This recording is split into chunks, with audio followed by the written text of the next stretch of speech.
require your target gene or gene of interest. What product you want to see, so that gene you require. According to them, Stanley Cohen and Herbert Boyer selected a target gene or target DNA, I can say. The target DNA or target gene is referred as antibiotic resistance or antibiotic resistant gene. Antibiotic resistant gene, easy to remember.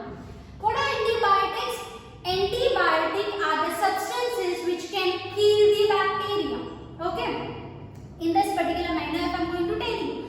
Now there are different types of antibiotics available like penicillin, ampicillin, tetracycline. Okay, now if suppose a particular bacteria is exposed to type of antibiotic, that bacteria will be killed because of that antibiotic, because it has not that power.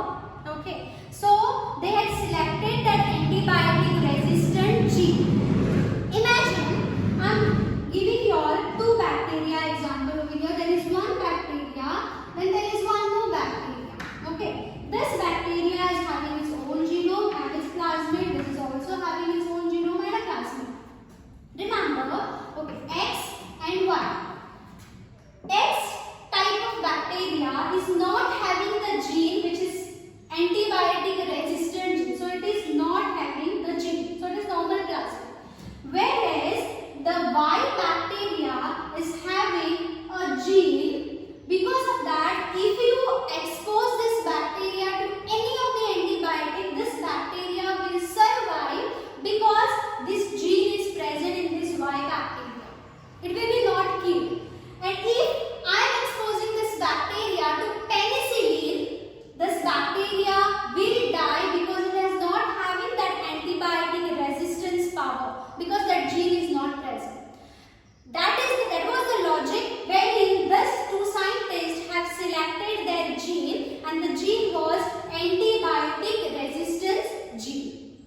Okay, now these antibiotic resistant gene they had selected from type of bacteria. The name of the bacteria is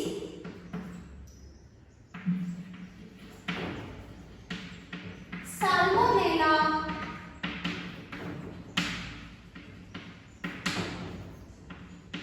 typhimurium. Since it is scientific name, I am underlining it. Okay, so the bacteria they had discovered or they had found out from that the target gene was present was Salmonella typhimurium. From antibiotic resistant gene they had identified.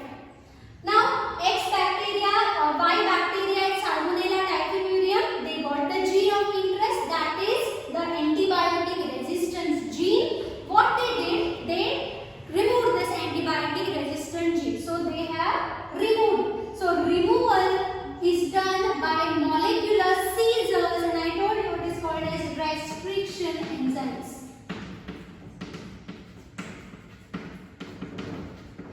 So they removed this particular gene of interest by restriction enzyme. They got this gene. Okay, so this gene is present here. Another step I will show you here. Okay, so the target gene is here. Now they had selected a vector plasmid, okay, or plasmid to carry this particular DNA into the host organism.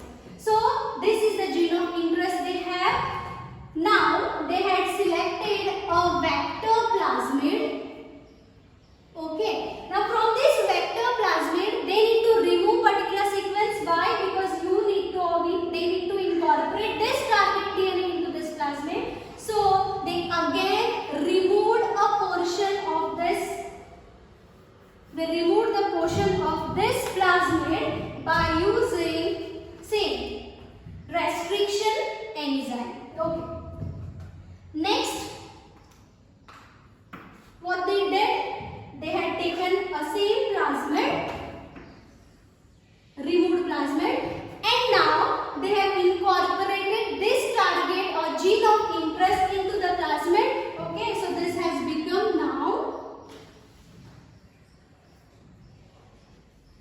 see, this has become now recombinant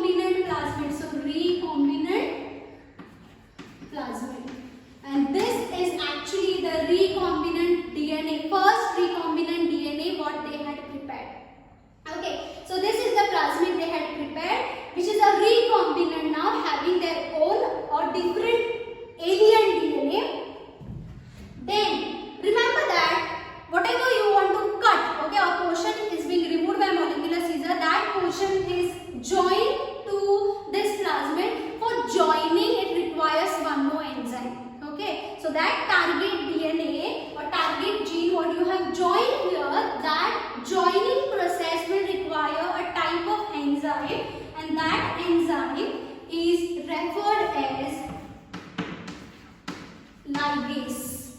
Ligase helps to join restriction enzymes cut. Remember this. So target DNA was ligated. So recombinant plasmid or recombinant DNA was produced. Now these recombinant plasmid, they had introduced into a bacteria which was not having antibiotic resistance power, and that bacteria was E. coli, Escherichia coli. Okay, so they have transferred this plasmid. So bacteria has its own DNA genome. This bacteria is E. coli bacteria, Escherichia coli. This plasmid they introduced into the E. coli bacteria. So recombinant plasmid they introduced into the E. coli bacteria, and then when E. coli bacteria multiplied in n number of E. coli or all in the progeny cells, they could get this recombinant plasmid with the target or with the antibiotic resistance gene. So now in the progeny cells as well as in this host cell, if you try to expose any kind of antibiotic, that bacteria will not die because it has that gene of antibiotic resistance gene. Got it? So remember that Stanley Cohen and Herbert Boyer in 1973 produced first recombinant DNA PSC101. I told you already why it is called so. They had selected that target gene, and that target gene was antibiotic. Okay, the target gene was antibiotic resistance gene. Antibiotic is any substance which kills the bacteria. So they had selected that gene. From which bacteria they had selected was Salmonella typhimurium. From that gene they had removed it by using restriction enzymes. Then they have ligated to the vector plasmid. So this is called as a vector. It is carrying that gene of interest. Vector. Okay, like malaria. How malaria is caused in our body directly, that plasmodium cannot go in our body. For plasmodium there is a vector, there is a carrier, and that is female Anopheles mosquito which is carrying that. Same way here the work of female Anopheles mosquito is done by this vector plasmid. That plasmid has become now recombinant plasmid. Okay, so this recombinant plasmid you can give a name by P. Since it is plasmid, it is P. It was constructed by Stanley and Cohen. So SC, and order in which they have prepared was 101. So this is that recombinant plasmid. Okay, vector plasmid. This recombinant plasmid they incorporated into the E. coli bacteria. So E. coli bacteria had produced n number. So in each of that E. coli bacteria there was this gene.